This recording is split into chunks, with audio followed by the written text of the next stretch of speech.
So that's the sup and subtags. I don't think they're named very well, but after you learn what they do, I don't really know what you would give a name to this. But what it does is really cool.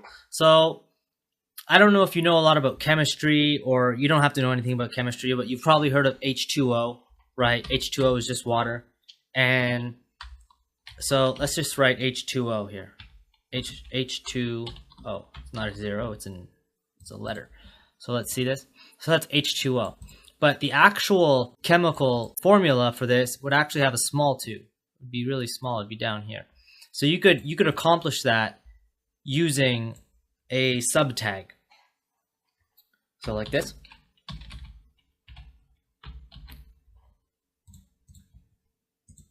So like that. So that's pretty cool.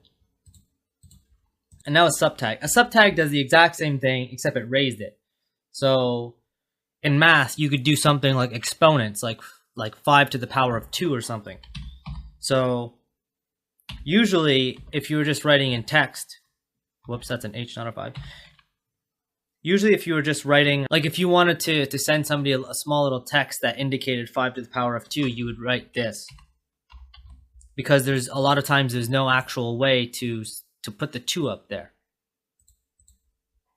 But there is using the subtag. Let's see what that looks like. Like that. All right, that's pretty cool. Another thing that's really cool, that you could actually put 5 to the power of 2 with that 5 to the power of 2 to the power of 2.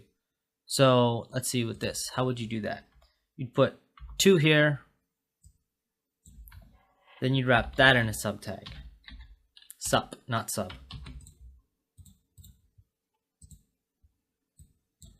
So that's pretty cool. I like that.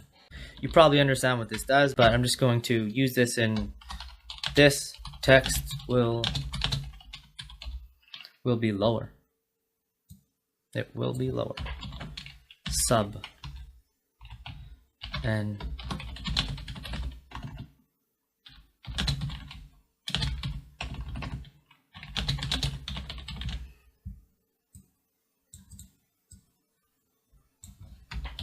sup. Let's see. So you see what this is doing? It's just lowering the text, and this is raising the text. It might be really easy to get these two confused. The way I differentiate them is the subtag ends with the word up. So you could think like this: the sup puts the text up, and then the other one that isn't the subtag just lowers it.